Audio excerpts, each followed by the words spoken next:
Oh, y'all look good. I want you to look at something right now. Think of some major goal you want, or maybe it's one you're already working on and you have experienced a lot of setbacks, a lot of defeats. You've experienced a lot of disappointment. Maybe you've already given up. And maybe you just need a little fire, a little encouragement to get back in the game again. Here's what I want you to look at. There are winners, and there are losers, and there are people who have not discovered how to win. And all they need is some coaching. All they need is some help and assistance, just a little support. All they need is some insight or a different strategy, a plan of action to make some adjustments that will open up the key to a whole new future for them, that will give them access to the unlimited power that they have within themselves. That's all that they need. So what I want you to do is think about something you want for you, that's real for you, that's important for you, that will give your life some special meaning and power. And I don't even want you to say, I can do that. I don't want you to assume that. See, 5 years ago when I started out in this area, I would not have been able to make the mental leap that I would be up to where I am right now. I don't want you to begin to just psych yourself out. No. I want you to be able to say something to yourself that will enable you to maintain a level of integrity with yourself. That when you say this, even when you face tremendous setbacks, it will be a benchmark to keep you in the game, to keep you moving forward and experimenting and readjusting your strategy and your plan of action, continuously looking for ways to win. So what is that something? When you got an idea you want to move on, you might not have the money, you might not have the education, you might not have the support or the resources you need. What is that something that can keep us going, that will enable us to act on our dream? What's one of those keys that will begin to help us to discover the secrets to our dream? Here's what I want you to repeat after me, please, with power and conviction. Say, it's possible. It's possible. That's all I want you to do when you look at your dream. Just say to yourself every day, it's possible. Just say that every day to yourself, it's possible. Because what does that do? See, it begins to change your belief system. See, the way in which we operate, ladies and gentlemen, it's a manifestation of what we believe, what's possible for us. Whatever you've done up to this point, all that it really is a duplication, it's a reproduction of what you believe subconsciously that you deserve and what's possible for your life. Most people operate out of their personal history, out of their memory, things they've done, things they've experienced, things they've seen, things that they have observed. What I'm suggesting that you operate out of a larger vision of yourself. I want you to see yourself doing what you want to do, experiencing what you want to experience, having what you want to have, doing what it is that gives your life some meaning and value. Operate out of your imagination, not your memory.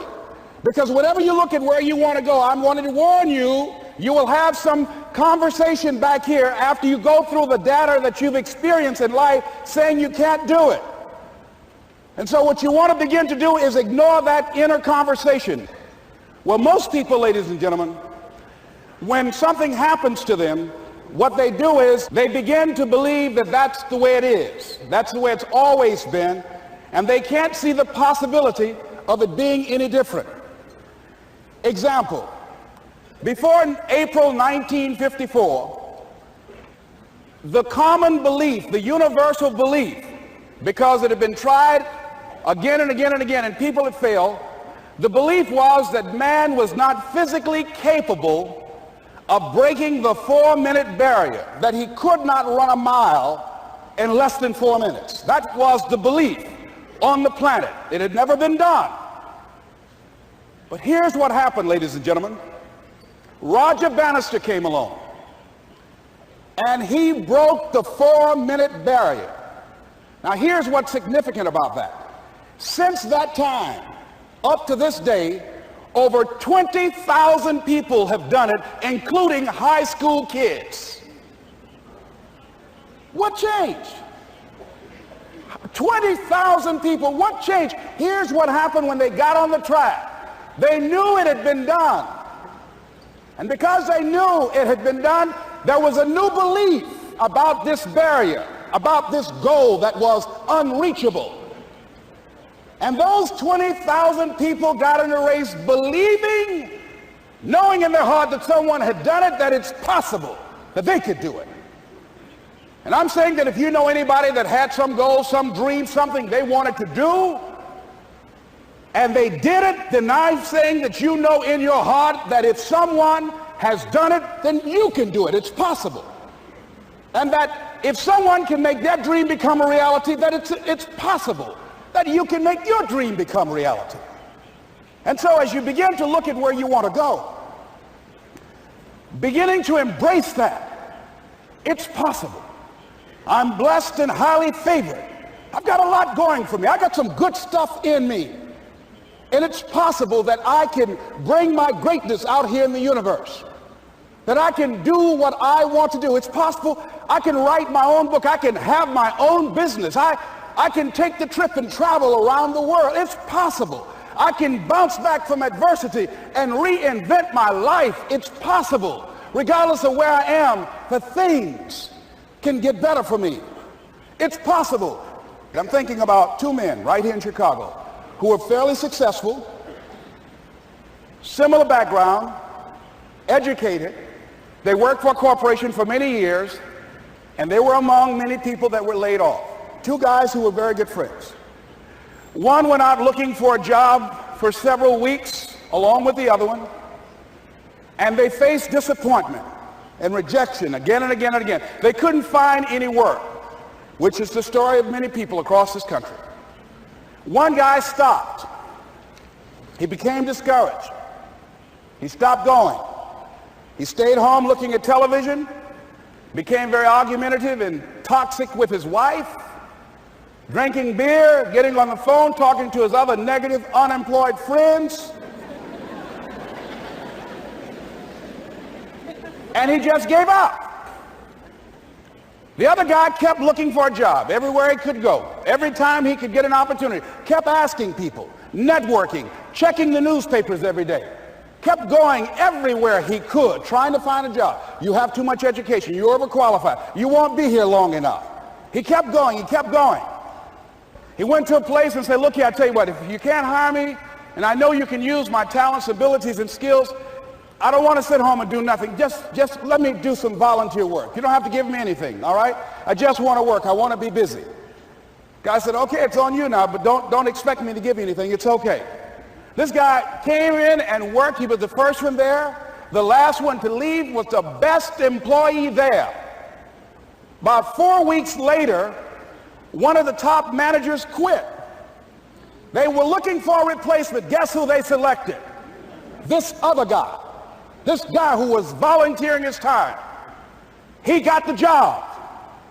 What was the difference between the two men? Eyesight and mindsight. Eyesight is judging on what you see, judging according to appearances. But mindsight is how you interpret what you see. One guy said, it's not possible, it's over, I'm finished. I can't do it. I can't make it. He surrendered. I've faced rejection again and again. I'm not going anymore. There are no jobs out there. But this other guy, he felt that in spite of the no's and rejections, in spite of how bad the economy is, in spite of what the newspapers are saying, that it's possible that somebody somewhere will give me a job. He just kept going, thinking it was possible. And guess what, ladies and gentlemen? That's what we have to do with our dreams. Because things happen to you in life that you can never, ever anticipate. And many times when those things happen, you want to give up. I remember when I was in broadcasting, when I was a disc jockey, I became very controversial, not only being a disc jockey, but I felt that radio was something that you not only entertain people with, but you also empower them, you educate them. And I got fired. I didn't just leave, they fired me. That was a shock. I said, wait a minute. They took my microphone. I thought that was who I was. No, ladies and gentlemen, it wasn't. I had to do something else. And I didn't know what else I could do. See, here's what I'm looking at. What are the uses for your life right now that you haven't even reached for yet? See, I believe that when you don't have enough encouragement to act on your dreams or ideas, or you're not enlightened enough, that life will act on you. See, life had moved on me and said, Les Brown, you have outgrown this. It's time for you to do something else. Well, I wasn't enlightened enough. I organized some disc jockeys and got my job back. So they had to fire me again. I got fired twice. Here's what I did. I had to think of something else. And so a guy suggested to me, he said, Les, why don't you run for office? I said, man, I've never run for office. I've never known anything about how to operate in the political arena. I've heard encourage people to register to vote and get out to vote, but I don't know anything about politics. He said, well, neither do the people who run for office all the time.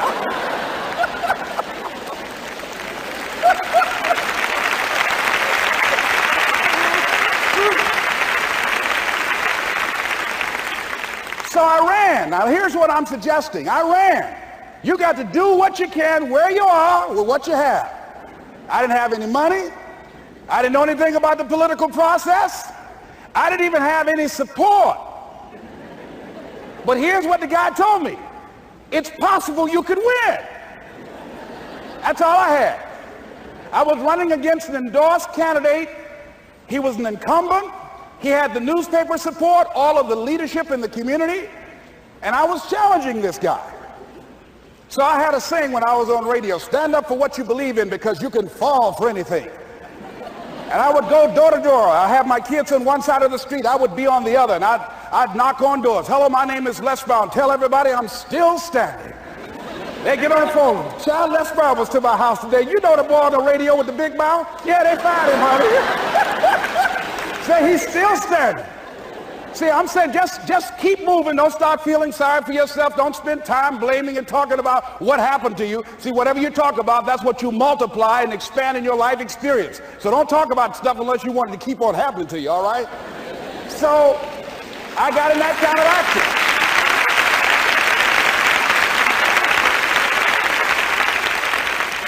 As I continue to do that, had my children with me, were going door to door, didn't have enough money. Eventually, we got close to the election and something happened that really surprised me. Guys who I thought were going to either support me or stay out of it, various powerful community leaders, they became involved in it and they endorsed my opponent. I felt devastated. Now that's going to happen to you when you're working on your dream. Things are going to happen that's going to catch you on the blind side. That was shocking to me. They didn't have to do that. All they had to do was just stay out of it. But here they go, come up in there messing with me. Now that's going to happen. There's some people who believe it's their personal business to stop you from living your dream, all right?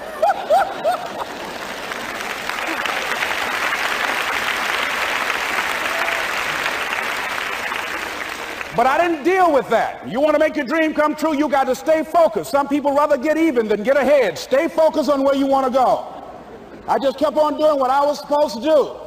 And so I was driving to the radio station. My opponent had over $20,000. I had less than $800. As I was in the radio station, the guy said, "You're going to make a commercial?" I said, "Yes." He said, "It better be a good one because that money can't go pretty far here." And I sat there in the middle control room and I was thinking. And here's what happens when you get still. Stuff will start coming. Something said, "Call your mama." You used to talk about your mother on the air all the time. Ask her to say a few words for you. That'll be a different kind of political spot. So I called my mama, and I had a gospel record playing in the background.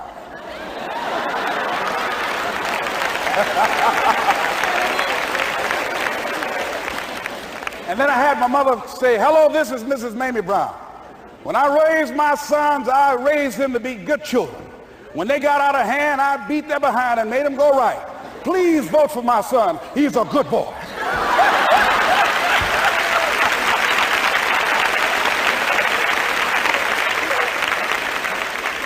Usually in the state representative race, maybe 3,000 or 4,000 people will come out to vote in a primary. In that primary race, over 27,000 people came out and voted, said, I'm voting for Les Brown because his mama said he's a good boy. I won, ladies and gentlemen. I won.